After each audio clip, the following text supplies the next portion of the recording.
Hello everyone, welcome to my YouTube channel. ये series का second episode है, लेकिन अगर आपने अभी तक फर्स्ट वाला नहीं देखा ना, तो सबसे पहले उसको देख कर आओ, लिंक डिस्क्रिप्शन में है। तो पिछले एपिसोड में हमने देखा था कि कैसे क्राउन प्रिंस होने के बावजूद भी हमारे हीरो को सर्वेंट वाली जिंदगी लीड करनी पड़ रही थी। इतना ही नहीं, लोग तो उसे कचरे की तरह ट्रीट कर रहे थे। झूठे इल्जामों में फंसाकर उसे तो जान से मार दिया जाता है, पर लकीली उसका इस दुनिया में परवाह करने वाला सिर्फ एक ही इंसान था, और वो उसे अपनी पीढ़ियों से चलती आ रही लाखों साल पुराने उस गोल्डन स्टफ का टुकड़ा पहना देता है, जिसके अंदर मिंगलोंग की पावर कैद थी, और वो हमारा हीरो ऑब्टेन कर लेता है। उसे हमेशा बुली करने वाला जाओ उसके मरने के बाद उसके अंकल सन को परेशान करने के लिए पहुंच जाता है। वो तो उन्हें जान से मारने वाला था, पर तभी अपने पावर्स के साथ अपने ग्रीव को तोड़ते हुए वहाँ पर हमारे वुयू की एंट्री हो जाती है। उसे हवा में फ्लोट करता हुआ देखकर जाओ को तो लग रहा था कि वो कोई भूत है।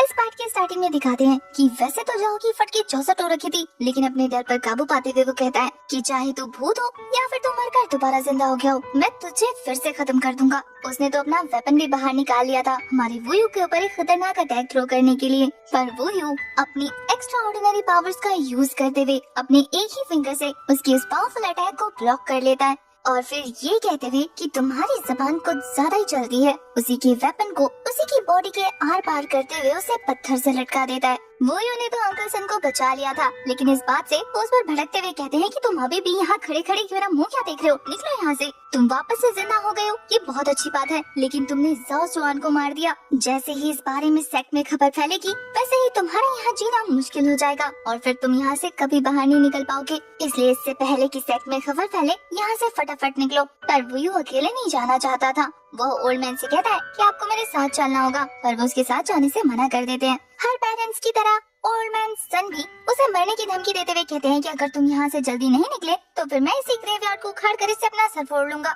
पर अंकल सन हर बार वुयू से अपनी बात मनवाने के लिए इसी ट्रिक का यूज करते हैं, और इस बार वो उनकी ट्रिक में नहीं फंसने वाला था। वो कहता है आप 1000 से ज्यादा बार इस ट्रिक को यूज कर चुके हैं, अब मैं इस ट्रिक में नहीं फंसने वाला, अब आपको कुछ नया सोचना चाहिए। ओल्ड मैन वुयू की जिद के आगे हार जाते हैं। वो कहते हैं कि एक बूढ़े थके हुए इंसान के साथ तुम यहाँ से कैसे भागोगे, पर हमारे वुयू का कहना था कि हम ऑलरेडी डोंगवे किंगडम से टोंगटियान स्वॉर्ड सेट भाग कर आए हैं, अब मैं और यहाँ से नहीं भागना चाहता। 1 महीने के अंदर सर्वेंट एंट्रेंस एग्जाम होने वाले हैं, और मैं उसे किसी भी कीमत में पास करना चाहता हूँ। खुद को साबित करते हुए मैं खून का बदला खून से लूंगा। अब नेक्स्ट मॉर्निंग हमें बीबो माउंटेन रेंज का सीन दिखाया जाता है, जहाँ पर ट्रेनिंग ग्राउंड में हमारा वुयू अपने पास मौजूद उस रॉकेट को जमीन पे मार मार के चेक करा था कि क्या इसके अंदर से उसे कोई नोट लिखा हुआ मिलेगा जिसे वो प्रैक्टिस कर सके। पर बहुत ज्यादा ठोकने के बाद भी उसे कुछ मिलता नहीं है, लेकिन अंदर से मिंगलोंग की आवाज आती है, कितना शोर मचा रहे हो। और फिर देखते ही देखते वुयू अपने इनहेरिटेंस स्पेस में पहुंच जाता है, जहाँ पर मंकी किंग की काफी बड़ी जायंट स्टैचू रखी हुई थी। वुयू के एंटर होते ही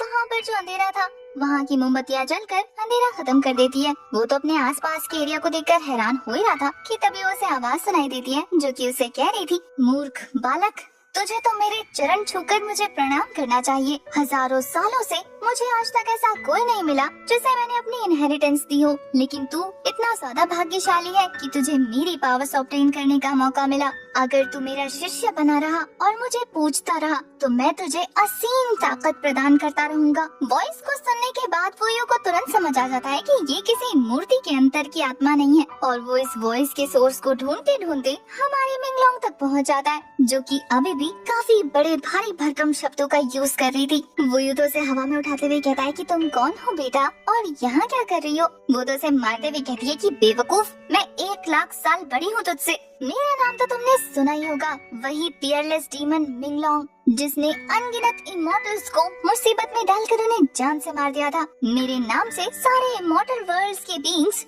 थर-थर कांपते थे। अगर तूने मुझे जाने नहीं दिया ना, तो तुझे एक फूंक मारकर यहाँ से हमेशा हमेशा के लिए गायब कर दूंगी। वुयू को तो वो किसी छोटे बच्चे की तरह लग रही थी, जिसकी बात मानते हुए वो उसे नीचे छोड़ देता है। अचानक से नीचे छोड़ने पर वो तेजी से नीचे गिरने लगी थी, लेकिन फिर खुद को संभालते हुए वो वुयू को पीटने के लिए उसे एक जोरदार पंच मारने का ट्राई करती है, पर वो तो उसके सर को हवा में ही रोक लेता है, ये कहते हुए कि कितनी छोटी हो लेकिन कितना ज्यादा बोलती हो। वुयू को कहीं ना कहीं पता था कि ये सच बोल रही है, तो वो कहता है कि अगर तुम्हारी बातें सच्ची हैं, तो प्रूफ करके दिखाओ कि तुम ही वही डीमन किंग मिंगलोंग हो। इसलिए मुझे दिखाओ कि तुम्हें क्या क्या आता है। मिंगलोंग खींचते हुए कहती है कि अगर तुम मुझे मेरे पुराने सेल्फ की याद न दिला रहे होते ना, तो फिर मैं तुम्हें कुछ नहीं सिखाती। अगर तुम्हें इमॉर्टैलिटी कल्टीवेट करनी है, तो फिर तुम्हें शुरुआत अपनी मॉडल बॉडी को टेम्पर करने से करनी होगी। मिंगलोंग के स्टेप बताने के बाद हमारा वूयू उसे धीरे धीरे प्रैक्टिस भी करता जा रहा था, जहाँ वो अपनी प्रैक्टिस के दौरान बीस्ट के साथ फाइट भी करने लगता है ताकि अपनी कैपेबिलिटी चेक कर सके। अपनी मॉडल बॉडी को टेम्पर करने के लिए हमारे वूयू को सबसे पहले अपने फ्लैश को टेम्पर करना था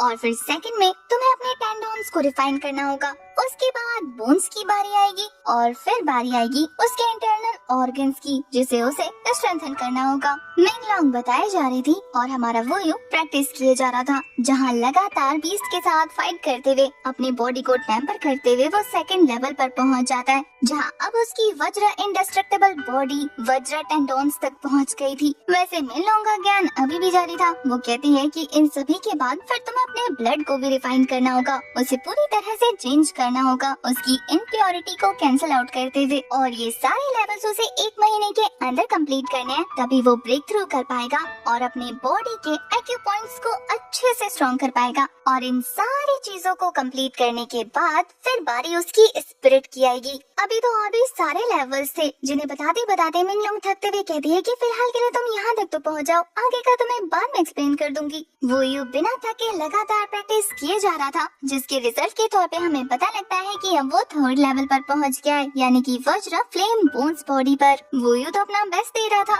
लेकिन यहाँ हमारी मिंगलोंग को उसकी स्पीड अच्छी नहीं लगती। वो तो कहती है कि तुम कितने ज्यादा स्लो, तुम्हारा टैलेंट तो बहुत ज्यादा बेकार है, क्योंकि हमारे वूयू को प्रैक्टिस करते हुए 1 महीने गुजर गए थे और वो अभी तक सिर्फ थर्ड लेवल पर ही पहुंच पाया था। उन दोनों के बातों के बीच में ही हमारे हीरो वूयू को एक अजीब सा शोर सुनाई देता है। आवाज से तो कंफर्म हो गया था कि किसी कल्टीवेटर की फाइट हो रही है, वो भी एक काफी खतरनाक बीस्ट के साथ, और उस बीस्ट की कल्टीवेशन नॉर्मल तो बिल्कुल नहीं लग रही। यहाँ मिंगलोंग को पता था कि ये इतना सोच रहा है, इसका मतलब जरूर इस पछड़े में कूदेगा। वो कहती है कि देखो तुम्हारी कल्टीवेशन पहले से ही बहुत लो है, तो अपनी स्ट्रेंथ के साथ उनके मामले में बिल्कुल नाक मत घुसाना, नहीं तो ये तुम्हारा ऐसा होगा जैसे कि तुम मौत को दावत देने जा रहे हो। पर वो उसकी बिल्कुल नहीं सुनता, बल्कि उसी डायरेक्शन में आगे बढ़ने लगता है। वहीं हमें उस लड़की को भी दिखाते हैं जो कि मॉन्स्टर के साथ फाइट कर रही थी, और इस बियर मॉन्स्टर के साथ फाइट करने से उसकी हालत काफी खस्ता हो चुकी थी। पर वो हार मानने को बिल्कुल तैयार नहीं होती, बल्कि अपना स्वॉर्ड निकालते हुए एक फाइनल अटैक थ्रो कर देती है। पर वो बियर मॉन्स्टर्स उसके मुकाबले बहुत ज्यादा पावरफुल था। वो उसके अटैक को डॉज करते हुए उसे एक जबरदस्त हिट देते हुए नीचे गिरा देता है। वो लड़की अपनी काफी सारी एनर्जी वेस्ट कर चुकी थी और अब वो पूरी तरह से एग्जॉस्ट हो जाती है। पर इससे पहले कि वो बीस्ट उसे घायल कर पाता, तभी वहाँ पर हमारे हीरो की एंट्री होती है, जो कि अपने स्टाफ का यूज करते हुए उस लड़की को अपनी मुंडी नीचे करने को कहकर उस बीस्ट को एक जबरदस्त हिट देता है। अब वो उसे हीरो की तरह बचाकर अपनी पीठ पर उठाकर वहाँ से भागने लगा था। वो बीस्ट उन्हें काफी तेजी से चेस करना शुरू कर देता है। वो लड़की जिसका नाम सू यानली था, वो हमारे हीरो वूयू से कहती है कि तुम बॉडी रिफाइनिंग की 3rd लेवल पर हो, तुम इस ब्लैक बियर को नहीं हरा सकती, क्योंकि ये स्पिरिट लेवल की 6th लेवल पर है।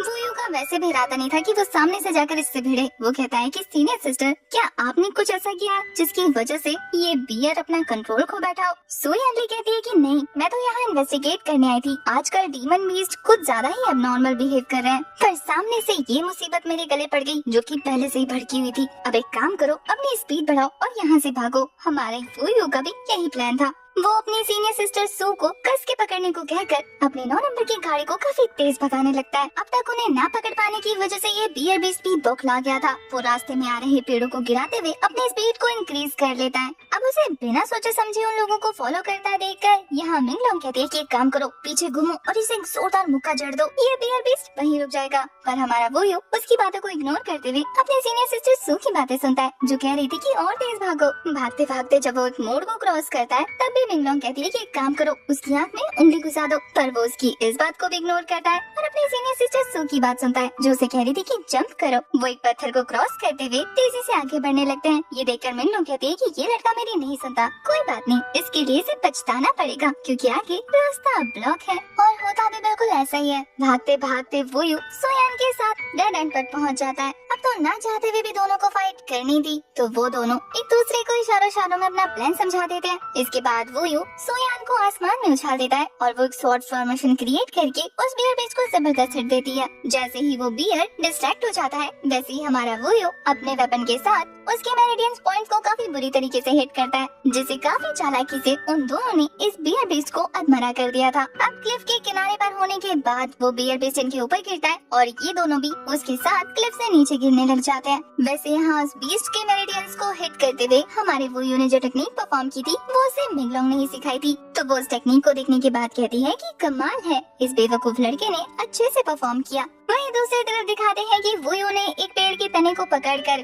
खुद को और सोयान को हैंग करा लिया था, जिससे वो बियर तो नीचे गिर के मर जाता है। वहीं वोयू लड़की के सामने खुद का शो ऑफ करते हुए कह रहा था कि डोंट वरी सीनियर सिस्टर, मैं यहाँ के चप्पे चप्पे को जानता हूँ, आप यहाँ पर पूरी तरह से सेफ हैं। जैसे ही वो ये वर्ड बोलता है वो पेड़ के तने के साथ ही टूटकर नीचे गिर जाते हैं। रात हो चुकी थी, पानी में गिरने की वजह से वो दोनों बुरी तरीके से भीगे हुए थे। आग जलाकर हमारा वोयू मछलियाँ पकाने लगता है, पर जब अपनी सीनियर सू को देखता है जिन्होंने गीले कपड़ों में ही खुद को कैद करके रखा था, तो वो उन्हें कहता है कि अगर आप इस तरीके से गीले कपड़ों में बैठी रही तो आपको ठंड लग जाएगी। पर वो तो उससे नाराज लग रही थी। वो ध्यान नहीं देता कि वो गुस्से में नाक चढ़ा रही है। वो तो उसे उल्टा मछली ऑफर करने लगता है कि लीजिए थोड़ा सा खाइए, एनर्जी मिलेगी तो हम यहाँ से भाग पाएंगे। पर जब वो देखता है कि वो कुछ भी रिस्पॉन्स नहीं करी तो वो कहता है कि आप किसी बात से परेशान है क्या। वोयू को तो लग रहा था कि शायद मैडम की स्पिरिचुअल एनर्जी एग्जॉस्ट हो गई है, इस वजह से वो ऐसा बिहेव कर रही है। पर वो तो उसे डांटते हुए कहती है कि अपना मुंह बंद करो, बहुत ज्यादा बोलते हो, और फिर मछली एंजॉय करने लगती है। यहाँ वोयू ने उसके पाँव पर लगे हुए घाव को नोटिस कर लिया था। वो तो उस पर पट्टी बांधना शुरू कर देता है। जब सुयान भी देखती है कि वोयू के कोई भी गलत इंटेंशन नहीं है, तो वो अपना गुस्सा थूकते हुए बड़े प्यार से उससे पूछते हुए कहती है कि आखिर तुमने मुझे बचाया क्यों?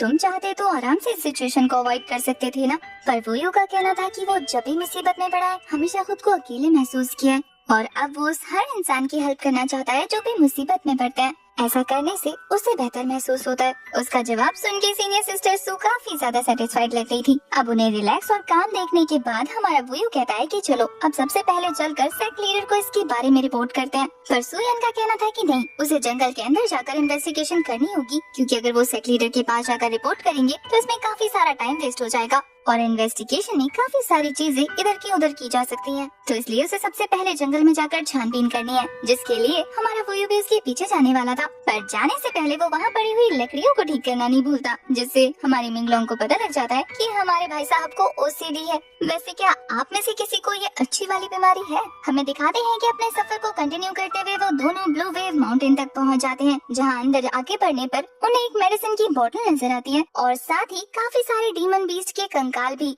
उन्हें समझ नहीं आता कि आखिर इतने सारे डीमन बीस्ट एक ही जगह पर क्यों मरे हुए हैं। इसी के साथ ही सीन शिफ्ट होता है और हमें टोंग टियान स्वॉर्ड सेक्ट में दिखाते हैं। जब वोयू अपने साफ सफाई वाला काम कर रहा था तो उसके सबऑर्डिनेट्स उसका मजाक उड़ाते हुए कहते हैं कि ये नकारा कितना ज्यादा लकी है। कुछ दिनों पहले इमोर्टल सीतू ने इसे जान से मार दिया था, लेकिन देखो फिर भी बच के आ गया। और तो और ब्लू वेव माउंटेन में एक अजीब सी बीमारी फैल गई थी, जिसकी चपेट में काफी सारे बीस्ट आ गए थे। यहाँ तक कि हमारे सर्वेंट हेड जाओ भी नहीं बच पाए थे, पर ये तो वहाँ से भी बच के आ गया। इसे तो जरा सी खरोच भी नहीं आई। लगता है इसकी किस्मत इसका कुछ ज्यादा ही साथ दे रही है। वोयू तो चुपचाप ये सारी बातें सुन रहा था, तभी अचानक से वहाँ पर सीधू जिन का क्रेन आ जाता है, जिसे देखकर अंकल सन उसकी मुड़ी छुपाने लगते हैं। वो कहते हैं कि अपनी गर्दन नीचे करो, उसके सामने मत आओ, अभी कुछ ही दिनों में सर्वेंट टेस्ट होने ही वाला है, उससे पहले इससे पंगा लेने की कोई जरूरत नहीं। पर वोयू कहाँ किसी की सुनने वाला था। वो तो उल्टा चिल्लाकर सीतू का ध्यान अपनी तरफ खींच लेता है। उसे जिंदा देखने के बाद तो इस बंदे को भी यकीन नहीं हो रहा था, जिसपे उसकी पार्टनर कोई उसका मजाक उड़ाने लगती है कि तुमसे एक मामूली नौकर भी मारा नहीं गया,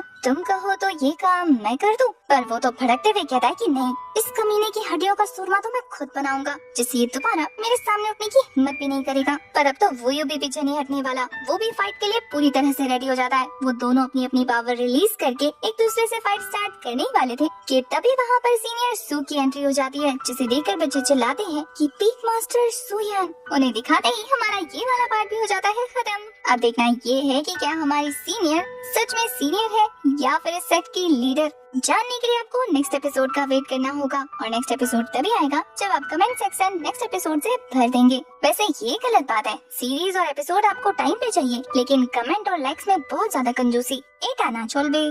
इसलिए मैं इस एपिसोड में 300 कमेंट का टारगेट देती हूँ, तो इसको कंप्लीट कर देना। Okay bye.